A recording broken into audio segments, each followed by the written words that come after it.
Today we are joined by MP Iqra Khalid, the Member of Parliament for Mississauga, Erin Mills. She's a lawyer by training and a strong advocate for human rights, inclusion and community safety. We'll be talking about her work in Parliament, the issues she is passionate about, and what's next for our community.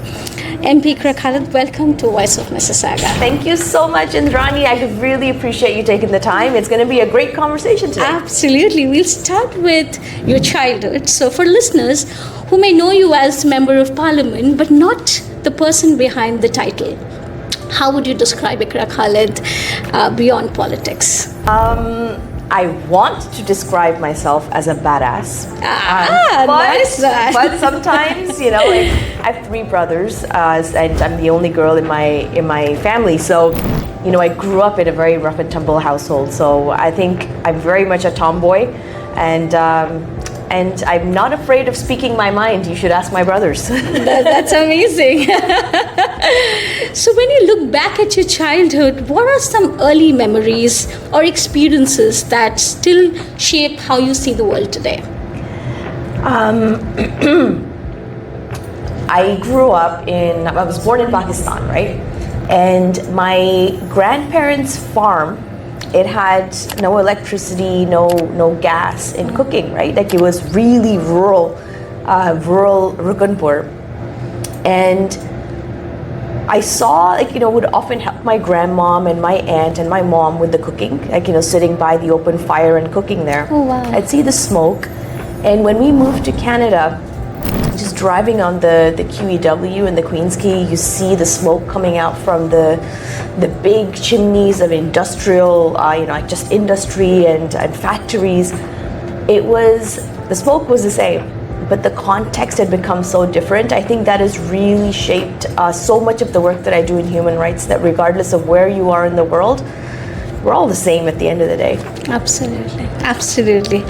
Was there a defining moment when you felt drawn towards public life or advocacy, I would say? I don't think there was a specific moment. I've throughout my life just been part of the community.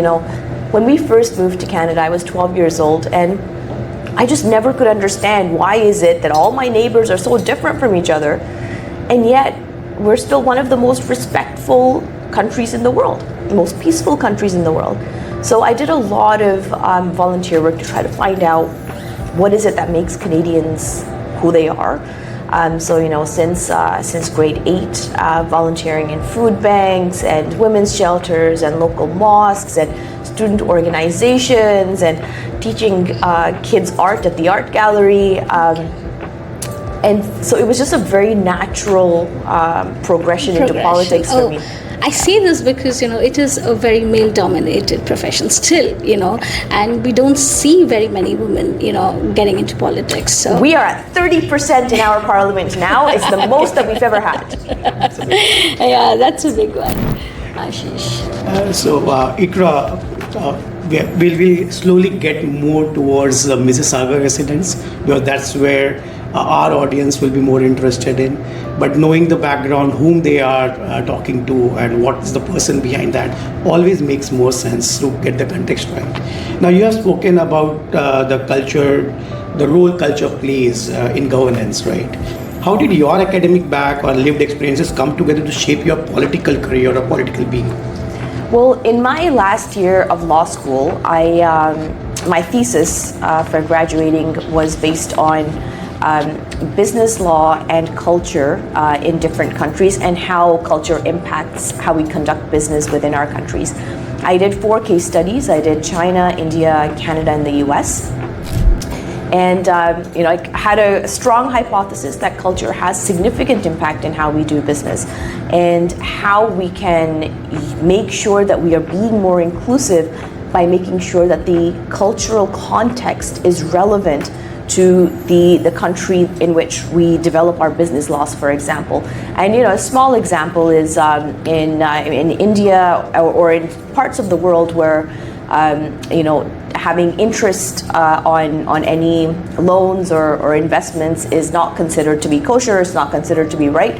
How do we then navigate that in a country like Canada, where our business laws should relate to and should be able to help boost up a diverse and multicultural community like Canada is?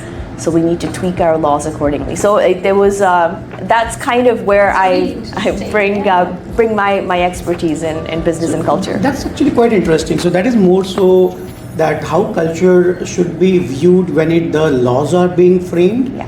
or it's also in the other way where how immigrants should adapt to the laws which are already in place. Yeah. So which way it is more inclined towards? It's a balance of both worlds, right? At the end of the day, as a first generation immigrant, I know how important it is for myself and my family to integrate into Canadian laws. But at the same time, if we are settling down, investing our entire lives, we consider this country our home, then the laws in our country should also reflect the population, right?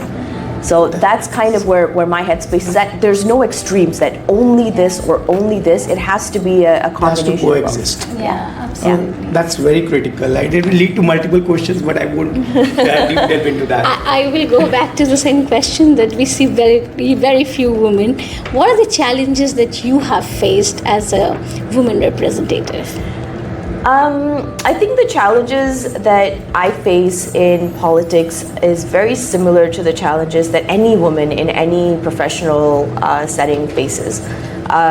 We do deal with a little bit more abuse than our male counterparts. We deal with a little bit more abuse than our Caucasian counterparts, and it's reflected. I mean, in these past 10 years of being an MP, I have had tens of thousands of hate, most of which is gendered hate, gendered and targeted towards my religion, targeted towards my skin color. But at the end of the day, I think there have been a lot of wins too. I've been able to speak out for communities that don't have that voice themselves. That's really important. One of my favorite politicians is Jean Augustine, who was the first Black deputy speaker in our house, and this month is Black Heritage Month, and she was the one in early 90s to bring that forward in our parliament. It was a monumental a thing that happened, and so we always as women of color stand on the shoulders of the giants before us. So I stand on the shoulders of Jean Augustine, and I hope that future generations will be able to stand on my shoulders to do better. Amazing. So you have worked extensively on human rights. Based on your human rights and trafficking work, what are the early warning signs communities should recognize? And following, what local partnerships actually work? Like, is there any model wherein organizations like Voice of Mississauga could collaborate and assist? That's a really good question. So I first started working on the human trafficking file back in 2018, and it's when I used to serve on the Standing Committee of Justice and Human Rights. I took my committee all across the country to meet with not only survivors and victims of human trafficking, but also with local police and civil society organizations that are working on the ground. We came up with a number of recommendations after that trip. We went from Halifax to Montreal to Toronto to Edmonton to Vancouver. 5 days, 5 cities. It was a lot, but I learned so much in that time. So the recommendations that we came up with, some of which were implemented by our government, one of them that I think is really important, it was creating a human trafficking hotline, where if you see somebody in your neighborhood that is being trafficked, or if you're a teacher or you're a social worker, you're in a position to notice a child, you are able to call that hotline, not only to connect with law enforcement, but also to provide resources, like to connect with resources that are available for those kids. The second is that we have a really close partnership with Peel Police on this issue, and not only have we provided a lot of federal funding for this, but I myself, and through my Women's Council, which is Rani you're part of, we work together with organizations like the Safe Center, which is a phenomenal model of over 20 organizations coming together in one space, one building, to provide support to women that have been trafficked, that have been abused, with all of the supports that they need around them. So the work continues, but I would really encourage people to really look into how prevalent this issue is in a city like Mississauga. And actually, Peel region is one of the biggest hubs of human trafficking in Canada. Wow, that's a revelation, alarming. Yeah. But that also brings us, the whole concept of Voice of Mississauga was always that when all the first generation immigrants, when we come here, we make the city as our home when we have settled here. But we somehow lose the touch with the land over the years because Canada keeps you busy, right? And in that, we stop participating in the normal civic activities. We all are busy with our own lives. So when such kind of things are there, how does it reach to the normal immigrants who are settled now? They are Canadians, but they may not be aware of such help desk or helplines. So is there those awareness sessions happening on a regular basis? How are we reaching out to the people then? Well, we try in Mississauga Erin Mills through our youth council, through our women's council, through my own office, through Peel Police. They have a phenomenal outreach as well within our local schools on the human trafficking issue, but like generally other issues too. One thing that I find a little bit frustrating, I'll be honest with you, is that newcomers, first generation immigrants, we often don't pay attention to what is happening here. We seem to be very fixated on the politics of back home, wherever back home may be. Absolutely. And I've been really trying hard to engage people a little bit more into Canadian politics. And one of the ways I try to do that is by connecting with different diaspora communities, because when a new immigrant comes in, the first place they go to seek support is within their own community, whether it's a mosque or a synagogue or a church or a mandir or a gurdwara, whatever it is, that's kind of where you go first. So I try to make sure that these organizations are well aware of what the government is doing so that they're able to provide that support to newcomers. So that's the whole idea why Voice of Mississauga started at the first place, that you need to engage with your representatives. So that brings us, more so that residents often are not aware of the level of governance, right? Yeah. And that was a concern, I can say, from my personal belief also, that there are 3 different representatives who reach out to us and we vote for them. Yeah. One vote is a councillor, then there is an MPP and an MP. Yeah. But many a times we do see there is not a synergy, that many a times when we reach out, okay, fine, this is not within my jurisdiction, or this is with the MPP or MP. Yeah. So, but as a resident, how does that accountability holds, and how can we know that what an MP would do for me or what MPP would do for me? So I guess actually a really great question. So I try to maintain a good relationship with all of my local councillors. So I have 3 councillors and 1 MPP in Mississauga Erin Mills. And we try our level best to maintain a good relationship. Whenever somebody is looking for support, they really don't care which jurisdiction is where. They're going to go to the place where they find that there's most acceptance or hope to get help. So what we try to do always is to connect them to the right office if we're not able to help them, which it's helpful. Obviously, people just want a one-stop shop. I'll share you a funny story, actually.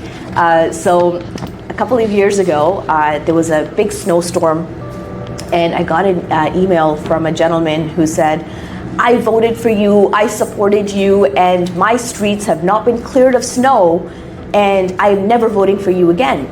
And snow removal is not a federal responsibility. It's a local councillor responsibility in city municipality. And then I didn't do anything about it. I was thinking, it's the holiday season. Okay, I'll reach out to my councillor, what have you. The next day, very next day, he sent an email again, and he said, "Thank you so much. My snow has been removed, and you have my support once again." And I was like, I didn't do anything, but in his mind, because he had sent something, and so just the affirmation. So, I really appreciate that our civics classes in schools are really engaging and letting people know what level of government is responsible for what. So I make it a point to go to all of our local schools throughout the year to make sure that they're able to ask whatever questions they want of me, and so I can also raise awareness. And then, we have information sessions regularly. We send out, every time somebody becomes a citizen in Mississauga Erin Mills, we send them a letter explaining what services I am responsible for. So if they ever need that support, they're always coming into my office. But regardless, when somebody wants help, we try our level best to help them, regardless of who's responsible for what. No, I'll see why that question came in, and if you are comfortable to answer that. When we started with, one of the first things that came up was, and you would be aware, a lot of this property tax increase, which was hurting the pockets of the local residents. And we were quite actively participating with the city that why this 9.3% increase. And then there was a breakup being given that certain percentage goes here, and then the Peel region takes, means Mississauga pays a much larger portion towards the Peel, Caledon doesn't pay, and all those things. But there was no solution for that. We were being given a reasons. Then we were being also told that, okay, we are unable to do certain things because as a council we can't do it. It comes from federal or it comes from the provincial side of things. So end of the day, the discussion remains. Again, we are looking for the next budget and the next increase. We don't know. There are 3 representatives, 3 different structures, 3 different bodies. So should we go to one where they pass the buck to the other and the other to the other, but still the pocket is heavy for me? Right. So how do we resolve that? So, yesterday, was it yesterday or the day before yesterday, I had a meeting with the regional council and all of our councillors and MPs federally to talk about the challenges that the region of Peel goes through. I'm a big proponent that the city of Mississauga is large enough that we should be our own municipality instead of having to rely on resources from the region of Peel. Because we end up paying significantly more to sustain the region of Peel as opposed to Brampton or Caledon and what their allocations are. Mississauga is just a much larger city. So that advocacy is still ongoing on my part. It was an issue that was raised a couple of years ago to see Mississauga should separate from the region of Peel. In the short term, it would cost us a little bit more, but I think in the long term, we would be saving a lot more money. I haven't seen property tax hikes in Brampton the way that I've seen in Mississauga, right? And you're looking for one more this year. Yeah, right. So we are. I had a conversation with the mayor yesterday as well about these property tax hikes, and the mayor's hands are tied also because the city expects all of those services, and their main source of income for the city is the property taxes. We try at the federal level to provide as much support as we can, monetarily, socially, with the National Food Program, for example, supporting the local food banks, for example, childcare, putting in a lot of dollars in that. Because, in my opinion, I think if you can make a strong community, you're going to make a strong economy also in a city like Mississauga. But we are in difficult times, and the region of Peel is becoming very bloated. They're becoming very big, very administrative, and they need to find efficiencies themselves because the residents of Mississauga are suffering. Yeah, because the population-wise also, the last year's statistics, Brampton is no smaller than Mississauga anymore. It's exceeded actually. Yeah, they have. Has it? Yeah. The population. There was a report. There was a report that Brampton's population is more than Mississauga now. So, and then Mississauga lands up paying 62% towards the Peel, where Brampton they're still not paying. No. Absolutely not. So see, that kind of thing frustrates me, right? Because then why is Mississauga paying so much? Just imagine it. If at your level, if it frustrates, we have nothing to do also. Well, we can do more, right? We can find efficiencies, and we can advocate to find efficiencies between Caledon and Brampton and Mississauga so that everybody's paying their fair share. Yes, fair share. Yeah. Absolutely. Something we should discuss more on. Taking from there, would you support a structured Mississauga table? Mayor, key councillors, Peel chair, local MPPs and MPs meeting quarterly with published action items? So right now we do meet, not quarterly, not altogether quarterly. I think it's an annual meeting that we have with the councillors and the MPPs and the MPs within the city of Mississauga. And I think that's really important because when we're talking about collaboration, like for example, this last meeting I had with the region of Peel, it was frustrating because the majority of the issues that were brought up in that meeting were provincial issues. Yep.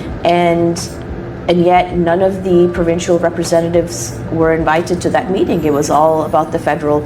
So I think building spaces for collaboration would be really important. And I understand the importance of transparency and openness, but having a conversation amongst all the different representatives in a closed room is going to be helpful, because ultimately I strongly believe that everybody wants to do the right thing by their constituents in their community. And we just need to create opportunities to do that. Yeah, that cohesion has to come in the picture. Where we were also coming from was more so the work what Voice of Mississauga does. Yeah. For example, we have been doing a lot of meet and greet sessions where we have been doing not only the podcast, but we do meet with the local councillors, MPPs, and we bring in the residents ward-wise. So the whole idea where we were launching and what we would like to do, since the elections are there for the provincial this year, for the municipal elections. That can we have ward-wise Mississauga table, and we always say that residents are not coming there for complaints. It has to be an engagement where resident needs to participate and see how the city could be better. Where we could have the MP, MPP, and the local councillors of that ward together with the residents in a community center. And then we do maybe 11 wards out there, such tables across this year. So would an MP would be in support of such kind of... Absolutely. So that is something Voice of Mississauga is aspiring to do this. Oh, that would be great. Count me in. That's perfect. An ideal. That gives us some confidence because we have spoken to many others. Everybody in Silo have given us the confidence that yes, they would love to do so. We just hope that we can create such Mississauga table as one of the initiatives by Voice of Mississauga. I think it's really important, especially in an election year, for us to, before we decide who we're going to vote for, who is actually an effective representative. We need to hold our elected officials to account, myself included. It's part of the job. Even residents to be held accountable. I always say that it's not only the representative. Representative can only do something. There has to be an engagement. Residents need to know. What is their share of work also. Absolutely. Perfect. Absolutely. I look forward to it. Actually, it'll be fun. It will be fun. So, taking from there again, what's that one example of federal program that looks good on paper, but very difficult to implement, or, you've not been able to, really... hard for the locals to access. Yes.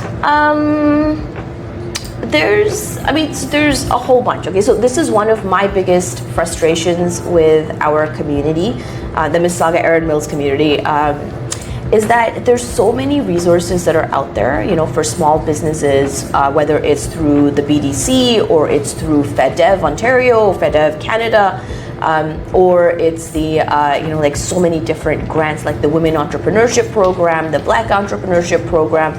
All of these programs are available to grow small business, to grow industry, to build homes in our communities, to bring in social infrastructure within our communities for organizations. The challenge is about finding those opportunities, right? The awareness is lacking, and then there seems to be kind of a daunting, how am I going to fill out this application? Kind of, if you're a first time, you're trying to apply, it's not easy. However, we have to try at some point. So this is a service that I offer in my constituency office for any organization. If they come to me, they offer me 2 paragraphs. Who are you? And what do you want to do? I take those 2 paragraphs, I do a countrywide search. I search federal grants and programs, provincial ones, even private ones. Whatever information I get, I pass on to the organization. This is what is available for you. And if they want to apply, they can. And then I ask them, just let me know what you've applied to. I'm happy to provide a support letter. And then if it's a federal, then follow up with the relevant department as well to make sure that your application is on track. So, it's a service that I think has helped a lot of our constituents. I think to date, I've been able to bring in over $7 million into Mississauga Erin Mills This is amazing. by getting people, even if it's a small grant, big grant, whatever it is, we try our level best. So just to add there, since you have been doing that, and I'm very sure every MP would be doing some activity in their own capacities. Now, all these best practices, are they shared? Because it's not only about Erin Mills area. Of course. Maybe you are doing that. It's great. For me, Erin Mills is. I'm not complaining. Your Voice of Mississauga reaches out to many others too. So how can we take these best practices so that if their MP is doing great, if not, at least they can ask that MP where Erin Mills is doing this, can we not do this there? Yeah, absolutely. And you know what? Like, there's actually our federal government has created a benefit finder. So if you go on the Government of Canada's website, you can actually see what you qualify for and what you don't. Our search is a little bit more extensive than that. If you can't, like, at the offset, find it through the benefit finder. But we share best practices amongst our caucus all the time. So, you know, our Mississauga MPs, we work very closely together. Our 905 MPs, our Ontario MPs, our Canadian MPs, everywhere. Like, we work with provinces and regions to make sure that we're learning from each other too. Absolutely. So if you could secure one anchor investment in Erin Mills, I'm just talking about Erin Mills, over the next 24 months, what would it be? I would And say, what would success look like in measurable terms? so for me, the number one issue right now for a lot of our constituents is affordability. Absolutely. Right? The cost of living.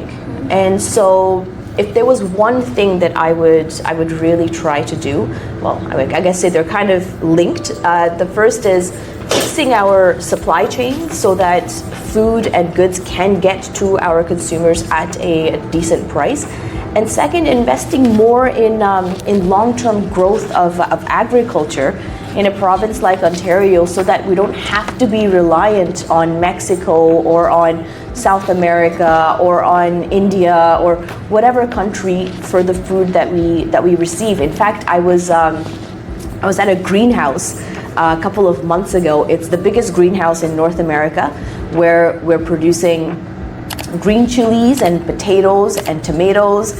And just watching that facility, it shows me the potential is there. We just need to connect the goods to market and really support our local businesses. So connecting the dots, what you just told, and the previous one where the funds and the grants available, or somebody can reach out to ask what are the things. So is there also a way where the government proposes that this is what we would like to do? Are there interested parties to this? Yep, absolutely. So there's two aspects to it. The first is we have our procurement process. So whenever the government needs support on whatever industry sector, they post it on their procurement website. You should check it out. It's actually really helpful and guides a lot of our businesses to do better and also become government clients. The second is our major national infrastructure projects that we are right now building and really investing in. And so something like this, where you're creating sustainability in agriculture in a province like Ontario, that would be a phenomenal initiative that the government would love to support. The other thing, that we try to do is to build public-private partnerships, right? Where you put in half, we'll put in half, or we'll find a way to boost you while you're scaling up or you're investing in something that our country really needs. And BDC is a wonderful resource, Business Development Canada. And also we have International Development Canada as well, which provide you investors from abroad to come in and work here in Canada and to invest in your projects. And then we have FEDEV, which is another organization that provides you discretionary funding, whether it is in the form of a loan or a grant. We would kind of work out, depending on what project you're working on, to be able to build something that is of national scale, that is going to matter to what Canadians care about most right now, and that is affordability. We need to invest into building the infrastructure, which we haven't done in about, I would say, a quarter century. We haven't invested in true infrastructure in Canada. Is there any data, Iqra, which maybe now or later, which you can share, which the funds were available and it went unclaimed because people were not applying? It happens all the time. In fact, if you go to the Government of Canada website, you can go through department by department and you can see just how much funding through our budget was allotted and how much was used, how much was not, who got the funding, who did not get the funding. And then you can also go to Statistics Canada. They have a very, very good website in terms of providing you minuscule but mighty details about how our country functions. The information is mostly available out there. Can we have that for Mississauga specific 100%. or your 100%. riding specific? Yeah. So if you go to Statistics Canada and you search Mississauga Erin Mills, you will find exactly who lives here, how many people, what their income is, how many kids they have, like average, median, the entire thing, what kind of jobs are here, what kind of languages are spoken here, which businesses are conducting business here. So it's a very, very well-resourced website, StatsCan.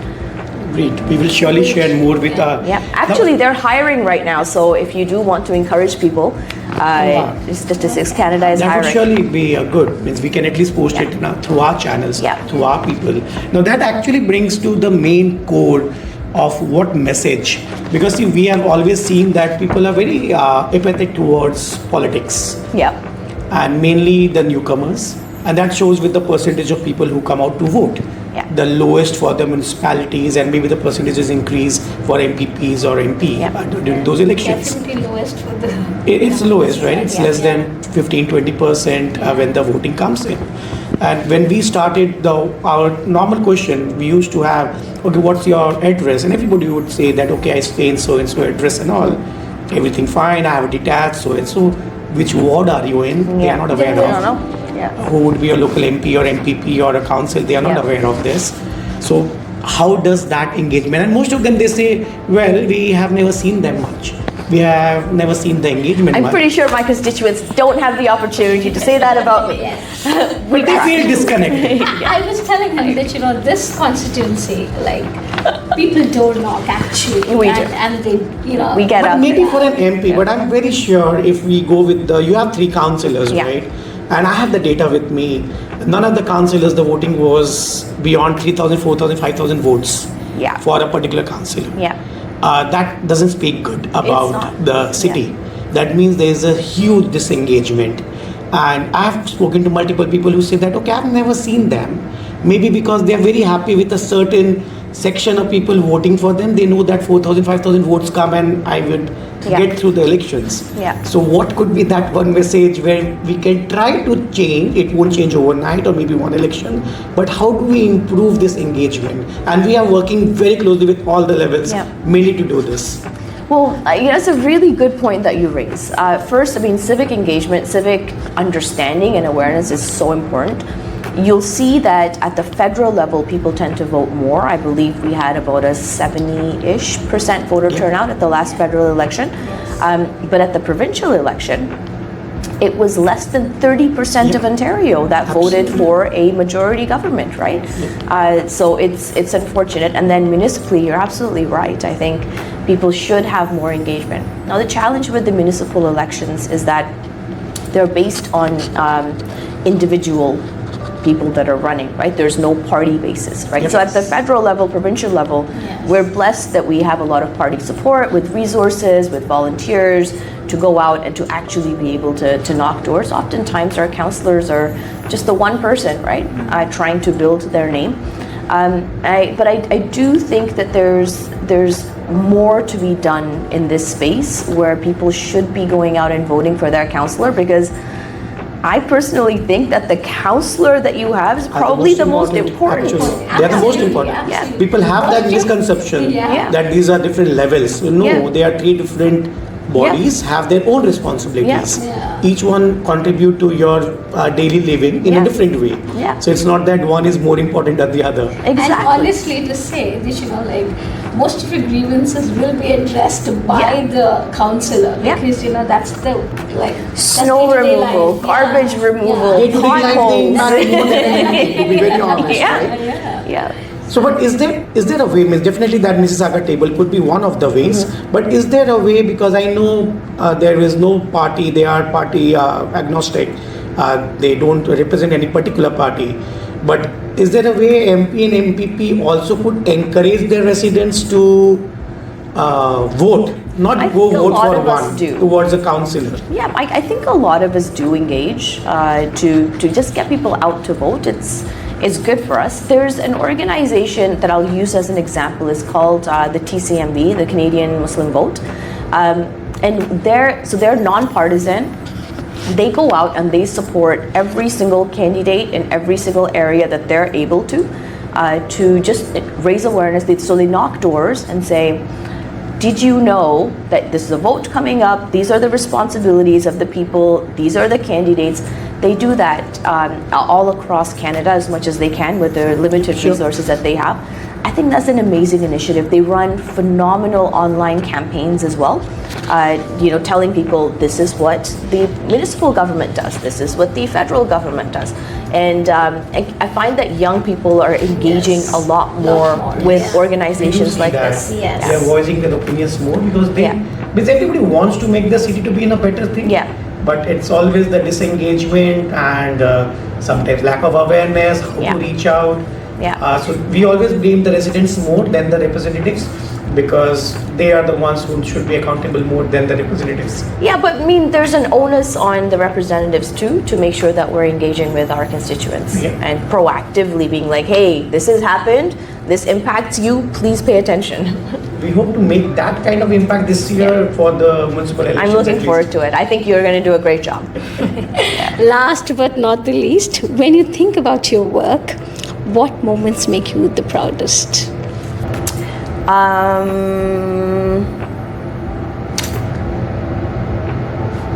Winning Motion 103 was a great moment. There's individual constituency cases that we were successful on that really changed families' lives that I always think about. There's my youth council and women council. They do phenomenal work that really makes me proud. And I think ultimately, not just for myself, but creating a platform for others and trying to lead by example and trying to encourage others to follow the path, I think have been some of my most endearing moments in this business. Thank you so much for speaking to us. Thank you. Just a personal question, what are you reading now? What am I reading nowadays? Uh-oh. Okay, I'm reading a book. It's called Surrounded by Idiots.